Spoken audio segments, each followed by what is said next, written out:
बालमित्रांनो, आज आपल्याला आपल्या कार्यक्रमात भेटायला आले आहेत जिल्हा परिषद प्राथमिक शाळा शेटेवस्ती, तालुका उत्तर सोलापूर, जिल्हा सोलापूर या शाळेतील विद्यार्थी मित्रमैत्रिणी.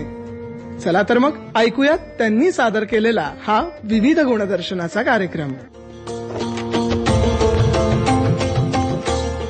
नमस्कार बालमित्रांनो, मी प्रशिक्षक सुमित कापसे, इयत्ता 3री. आणि मी समृद्धी प्रवीण कसबे, इयत्ता 4थी. जिल्हा परिषद प्राथमिक शाळा शेटेवस्ती, तालुका उत्तर सोलापूर, जिल्हा सोलापूर हा जल्लोष बालकलाकारांचा, हा जल्लोष चिमुकल्यांचा, पृथ्वीच्या गाभाऱ्यातून ब्रह्मांडाच्या अथांगतेकडे जाणारा हा सोहळा, नवनिर्मितीचा ध्यास घेतलेल्या बालचमूंचा हा सोहळा, प्रेम, कला, कल्पकता आणि सौंदर्याचा ठसा उमटविणारा हा सोहळा. सोलापूर आकाशवाणी केंद्र निर्मित बालसभा या कार्यक्रमात तुम्हा सर्वांचे हार्दिक हार्दिक स्वागत. आजच्या बालसभा या कार्यक्रमात आमच्या शाळेचे विद्यार्थी त्यांचे कलागुण सादर करणार आहेत. चला तर ऐकूया आमच्या बालमित्रांच्या बोबड्या बोलात हरवलेला चेंडूची कथा. सादर करत आहेत अनन्या किशोर गाडे. हरवलेले चेंडू. नमस्कार, माझ्या गोष्टीचे नाव आहे हरवलेला चेंडू. एक होता राजू, त्याचा चेंडू खेळता खेळता उंच आकाशात गेला. तो म्हणाला, मी कुणाला विचारू? तो गेला फुलपाखराकडे. फुलपाखरा माझा चेंडू पाहिलास का? फुलपाखरू म्हणालो, नाही. तू जाऊन फुलाला विचार, फुला माझा चेंडू पाहिलास का? फूल म्हणालो, नाही. तू जाऊन रोपाला विचार, रोपा माझा चेंडू पाहिलास का? रोप म्हणालो, नाही. तू जाऊन झाडाला विचार, झाडा माझा चेंडू पाहिलास का? झाड म्हणालो, नाही. तू जाऊन झऱ्याला विचार, झऱ्या माझा चेंडू पाहिलास का? झरा म्हणायला, नाही. तू जाऊन डोंगराला विचार, डोंगरा माझा चेंडू पाहिलास का? डोंगर म्हणायलो, नाही. तू जाऊन ढगाला विचार, ढगा माझा चेंडू पाहिलास का? ढग म्हणायलो, नाही. तू जाऊन सूर्याला विचार, सूर्या माझा चेंडू पाहिलास का? सूर्य म्हणायलो, हो. रात्री आकाशात पहा, रात्र झाली, सगळीकडे अंधार पडला. राजू घराच्या बाहेर आला. त्याने आकाशात पाहिलं, त्याचा चेंडू आकाशात चंद्र पडला होता. राजू म्हणाला, हो, आता सापडला माझा चेंडू. धन्यवाद. रक्त से लिखा इतिहास सुनहरा, रक्त से लिखा इतिहास सुनहरा, बलिदानों से चमका देश हमारा, बलिदानों से चमका देश हमारा. जय भारत जय गणतंत्र, हर दिल में आज यही मंत्र. जय भारत जय गणतंत्र, हर दिल में आज यही मंत्र. आमचे बालचमू सादर करणार आहेत देशभक्तीपर गीत स्वर्ग सुंदर. चला तर ऐकूया. सादर करत आहेत काव्या चंदन शिवे, विश्वजित शिंदे, ओम क्षीरसागर, सृष्टी चंदन शिवे, विहान चंदन शिवे, समृद्धी कसबे, सार्थक माने, सानिका चंदन शिवे. स्वर्ग से सुंदर देश हमारा, भारत जिसका नाम, धरती अंबर पर्वत नदियाँ है जो इसकी शान. स्वर्ग से सुंदर देश हमारा, भारत जिसका नाम, धरती अंबर पर्वत नदियाँ है जो इसकी शान. हम भारत के रहने वाले, भेदभाव ना जाने, जाति धर्म को छोड़ के सारे आगे बढ़ना जाने. हर कष्टों को दूर करे, हो मुश्किल आसान.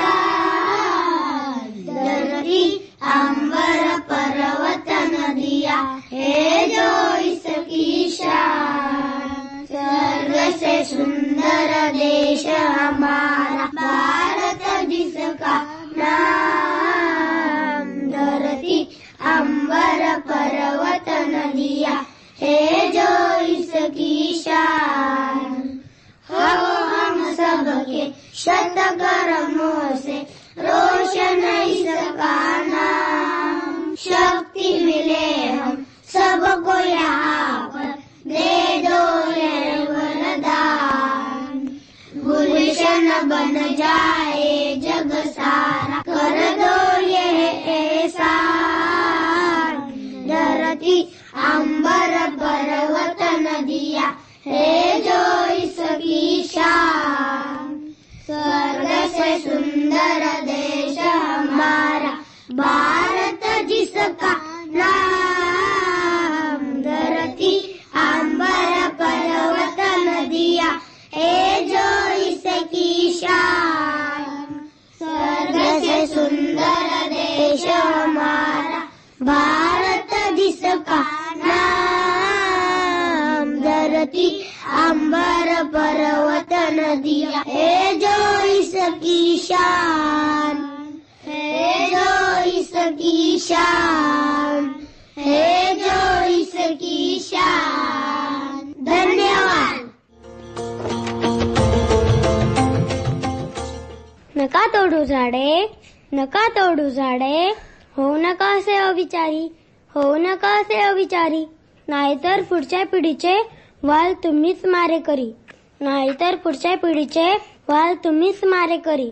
वृक्षतोडीमुळे होणारा नुकसान, वृक्षारोपणाने होणारे फायदे सांगणार येत आहे आमचा बालमित्र प्रशिक्षक सुमित कापसे. चला तर ऐकूया वृक्षारोपणाची गरज. माझा विषय आहे वृक्षारोपणाची गरज. झाडाविना ढग गेले, ढगाविना पाणी गेले, पाण्याविना शेती गेली, शेती विना समृद्धी गेली, समृद्धी विना सारे हवालदिल झाले. के सारे अनर्थ वृक्षतोडीने केले. निसर्ग हा म्हणून कोपला, विनाशाकडे मानव चालला. वृक्षारोपणाचा शाब्दिक अर्थ आहे झाडे लावणे आणि वाढवणे, निसर्गाचा समतोल राखणे. मानवी सभ्यतेचा उदय आणि प्रारंभिक आश्रय देखील म्हणजेच जंगलांची झाडे आहेत. जे काही निसर्गाला सुरुवातीपासून मनुष्याला मिळाले आहे ते सर्व झाडांपासून मिळाले आहे. मानवी सभ्यतेच्या उदयाच्या सुरुवातीच्या काळात तो जंगलामध्ये किंवा त्याच्यासह झाकलेल्या गुहामध्ये राहत असे. तो झाडांपासून मिळवलेल्या फळे आणि फुले खाऊन किंवा त्याच्या फांद्यांना शस्त्र म्हणून वापरले जात असे. मजकूर लिहिण्यासाठी भोजपत्राचा वापर करत असे. पण आज विकासाच्या नावाखाली लोहमार्ग, औद्योगिकरण, रस्ते, फर्निचर यासाठी बेसुमार वृक्षतोड केली. यामुळे पावसाचे प्रमाण कमी झाले, जमिनीतील पाण्याची पातळी खाली गेली. मानव आज पाण्यासाठी वणवण फिरतोय. ओझोन वायूमुळे ध्रुवी प्रदेशातील बर्फ वितळून आज समुद्राच्या पाण्याची पातळी वाढण्याची शक्यता वाढत चाललेली आहे. एक दिवस असा होईल आपली सारी पृथ्वी समुद्राच्या पाण्यात नाहीशी होईल. वृक्षतोडीमुळे मानवावर विचार करण्याची वेळ आणली आहे. आपण एकीकडे कल्पनेच्या पलीकडे गगनभरारी घेतली, प्रगती साध्य केली, परंतु आपल्या कृतीने पर्यावरणाचा क्षय होतोय याकडे मात्र मानवाने दुर्लक्ष केले. आपल्या अतिरेकी महत्वाकांक्षेसाठी सिमेंटाचे जंगल वसवल्या, मोठ्या प्रमाणात झाडांची कत्तल केली आणि याचाच परिणाम ग्लोबल वॉर्मिंगचा प्रश्न आज जगाला भेडसावत आहे. वातावरण बदलीमुळे पावसाची अनिश्चितता वाढली. जगातील तापमान वाढीमुळे मानवाचं, सजीवांचं अस्तित्व धोक्यात आले आहे. झाडे लावून संवर्धन करणे हीच आपली जबाबदारी, कारण झाडे जगली तर जगेल पर्यावरणातील सृष्टी सारी. झाडे लावून संवर्धन करणे हीच आपली जबाबदारी, कारण झाडे जगली तर जगेल पर्यावरणातील सृष्टी सारी. असे असूनही मानव रोज झाडे तोडतो. हिरवीगार जंगले उजाड करून टाकली आहेत. उद्योगामुळे आज विविध प्रकारचे विषारी वायू बाहेर पडतात, वातावरण भरतात. या विषारी वायूंना रोखतात झाडे. वनस्पती पर्यावरण प्रदूषित होण्यापासून रोखतात. झाडे पर्यावरण शुद्ध आणि स्वच्छ बनवतात. त्यांची मुळे जमिनीतील धूप रोखतात. झाडांची पाने खाली पडतात, सडतात आणि मातीत मिसळून खत बनतात आणि जमिनीची सुपीकता वाढवतात. झाडांच्या लाकडांचं फर्निचर, इंधन, औषध, गोळ्या म्हणून उपयोग होतो. या पावसापासून आपल्याला पाणी आणि पिण्याचे पाणी मिळते तेही झाडांच्या मुबलकतेवर अवलंबून असते. ऑक्सिजन पाहिजे तर लावा झाडे, मुबलक पाणी पाहिजे तर लावा झाडे. आपली सारी पृथ्वी प्रदूषित मुक्त व्हावी आणि त्यावर राहणारे मानव सुखी आणि निरोगी राहावे इच्छित असली तर झाडे आणि वनस्पतीच्या संवर्धनाकडे लक्ष दिले पाहिजे. आपल्या आरोग्यासाठी आणि सुरक्षिततेसाठी उभं असणारे वृक्ष आपले जीवनदाते आहेत, म्हणून आपण वृक्षांची काळजी घेतली पाहिजे. जास्तीत जास्त वृक्ष दरवर्षी लावले पाहिजेत. यामुळे दुष्काळ आणि वाळवंटी होण्यासारख्या समस्या नष्ट होऊ शकतील. आपण जर वृक्ष शून्याची स्थिती कल्पना केली तर सारी मानवी सृष्टी परिस्थिती बिघडेल. या परिस्थिती टाळण्यासाठी झाडे लावणे आवश्यक आहे. एक झाड आपणही लावूया, हिरवेगार रान उभारूया, स्वच्छतेचे शोषण करूया, प्राणवायूची मात्रा वाढवूया. एक झाड आपणही लावूया, ग्लोबल वॉर्मिंगला बाय बाय करूया, निसर्गाशी नाती घट्ट करूया, मातीशी बांधिलकी आपली जपूया. एक झाड आपणही लावूया, वसुंधरेचे हिरवेपण पुन्हा आणूया. एक झाड आपणही लावूया. धन्यवाद.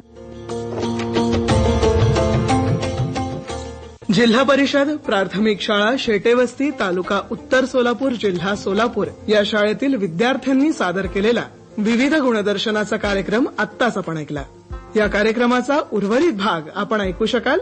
या कार्यक्रमात